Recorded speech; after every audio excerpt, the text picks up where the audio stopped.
L'huile de ricin, conseils et contre-indications. Souffrez-vous de constipation? Saviez-vous que l'huile de ricin pouvait vous aider?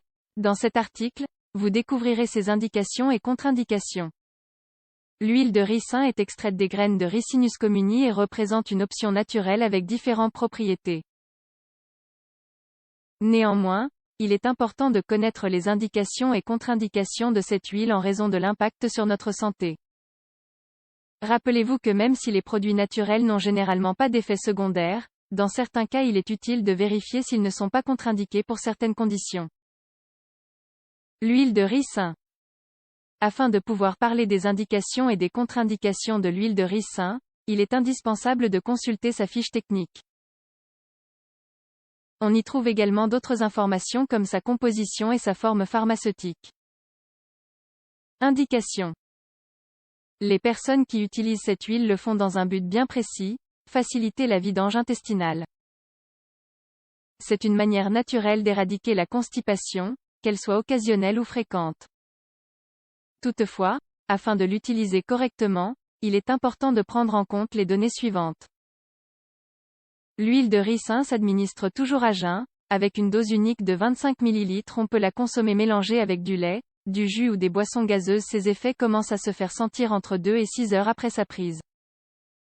Une donnée importante sur cette huile est qu'elle devrait toujours être consommée lors du petit déjeuner, et jamais le soir. Si vous devez vous absenter de chez vous et que vous craignez que l'envie d'évacuer ne survienne au mauvais moment, il est préférable d'utiliser l'huile de ricin à un moment plus opportun. Contre-indications.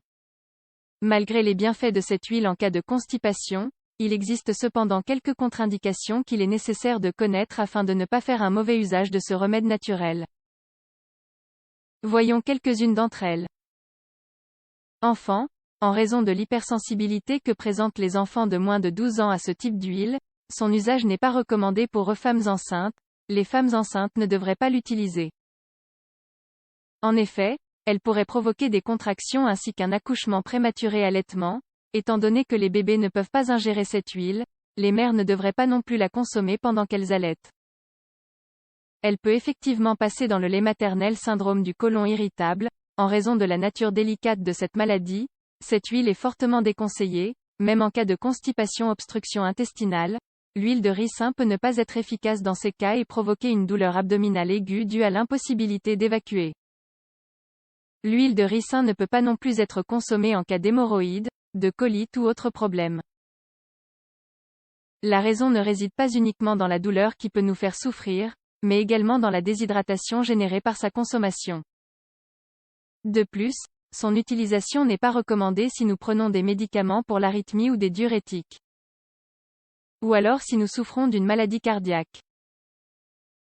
Conseil d'utilisation de l'huile de ricin. Compte tenu de tout ce qui précède, l'huile de ricin peut être un excellent allié pour traiter les cas de constipation. Néanmoins, en cas de doute, il est toujours préférable de solliciter les conseils d'un médecin ou d'un pharmacien de confiance. Même si vous pouvez compter sur cette huile pour faciliter l'évacuation des selles, les experts déconseillent d'y recourir trop souvent. Il est donc plus judicieux de prévenir la constipation en ayant recours à une alimentation riche en fruits et en légumes. Par ailleurs, n'oubliez pas d'inclure l'exercice physique à votre routine. Avez-vous déjà utilisé de l'huile de ricin pour soulager la constipation? Comment l'avez-vous expérimenté? Nous espérons que nos conseils et contre-indications vous auront aidé à en apprendre davantage sur la manière correcte de la consommer. Finalement, nous vous recommandons de ne jamais dépasser la dose adéquate. En cas de surdosage, des symptômes tels que la diarrhée, des coliques aiguës ou une sérieuse perte d'électrolytes peuvent se présenter. Par conséquent, l'huile de ricin doit toujours être utilisée avec prudence.